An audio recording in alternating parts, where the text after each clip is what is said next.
केंद्र की बजट आज आ रहा है, उसमें मुख्य रूप से आदरणीय श्री नरेंद्र मोदी जी के नेतृत्व में निर्मला सीतारमण जी जो बजट पेश करेंगे, स्वावलंबी भारत, देश को विकसित भारत की ओर ले जाने के लिए सबसे पहले स्वावलंबी होना जरूरी है। और स्वावलंबी हम तभी हो सकते हैं जब सभी चीजों का प्रोडक्शन, जिस चीज की इस देश को जरूरत है, उसका प्रोडक्शन इसी देश के अंदर हो। और जब हम निर्यात करने के लायक हो जाएंगे तो हमारा आर्थिक शक्ति बढ़ेगा। तो इसीलिए इस बार सबसे ज्यादा घरेलू उत्पादन पर और उसको कैसे आगे बढ़ाया जाए, यानी उद्योग और उद्यमी एमएसएमई, ये महत्वपूर्ण सरकार का जो है हमें लगता है कि ये रहेगा, टारगेट रहेगा। और इसके साथ साथ जो गरीबों को, वंचितों को, महिलाओं को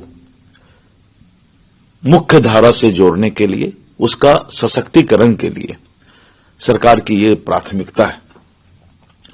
और युवाओं को जो रोजगार की बात है, जो आज बहुत लोग जैन जी करते हैं, जैसे ही हम घरेलू उत्पादन यानी इस देश के अंदर हम वोकल फॉर लोकल होंगे तो सारे रोजगार इस देश के अंदर सबको मिलना शुरू हो जाएगा। तो इसलिए जो है उद्योग, प्रोडक्शन, ये सबसे बड़ा जो है गरीबों के लिए, महिलाओं के लिए, युवाओं के लिए इस बजट में चिंता की जाएगी।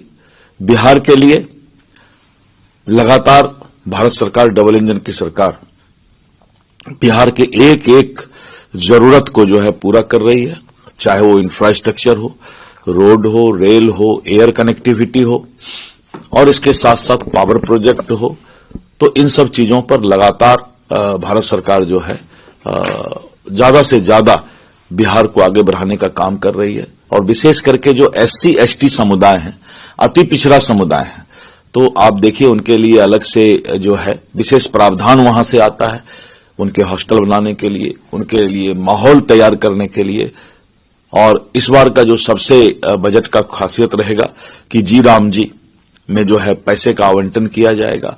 तो इस तरह करके ये बजट पहले से अनोखा होगा, यानी वोकल फॉर लोकल और सभी को रोजगार। सर, केंद्रीय बजट से पहले विपक्ष का हंगामा शुरू हो गया विशेष राज्य के दर्जे को लेकर।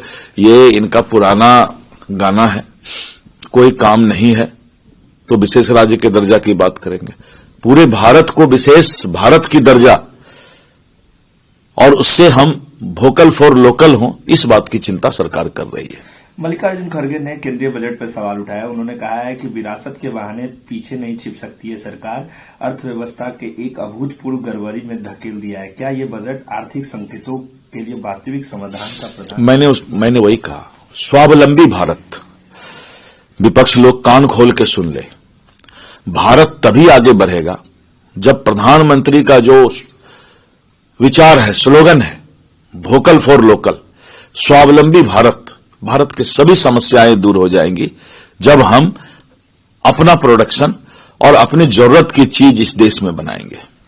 अमित शाह ने कहा है कि बीजेपी जब बंगाल में सत्ता में आएगी तो जितने भी भ्रष्ट लोग हैं वो जेल के पीछे होंगे। टीएमसी, तृणमूल कांग्रेस में जिस तरह से भ्रष्टाचार का दुर्गंध फैला हुआ है बंगाल के अंदर, निश्चित रूप से भारतीय जनता पार्टी जब आएगी, जिन लोगों ने भ्रष्टाचार किया है उन लोगों को जेल के सलाखे के अंदर रखेगी।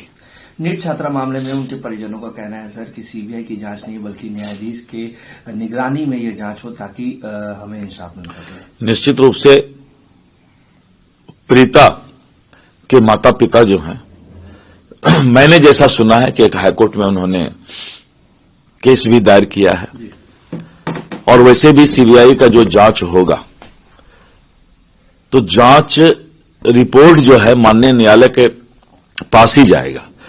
तो माननीय न्यायालय का जब भी कोई केस दायर हो गया तो वो माननीय न्यायालय का ऑटोमेटिक मॉनिटरिंग हो जाता है। इसलिए इस तरह की बातें कहने की जरूरत नहीं पड़ेगी ये माननीय न्यायालय अब इस केस को, यह केस तभी फाइनल होगा जब माननीय न्यायालय इसको फाइनल करेगी। सर, बिहार विधानसभा का बजट सत्र भी कल से शुरू हो रहा है। क्या उम्मीदें हैं इस बजट से और किस तरीके के बजट को पेश किया जाएगा, क्योंकि उद्योग को लेकर लगातार आप बात कर रहे हैं। बिहार का बजट सेशन इस बार ऐतिहासिक बजट सेशन होने जा रहा है, ना पहले कभी हुआ था। और इस तरह का बजट सेशन जिसमें कि हम बहुत सारे विधेयक भी ला रहे हैं, नए कानून भी बना रहे हैं, और बिहार को कैसे समृद्ध बिहार, आपने देखा कि मुख्यमंत्री महोदय समृद्ध बिहार की यात्रा पर निकले थे, और बजट हमारा समृद्ध बिहार के सपना को पूरा करने वाला बजट होगा।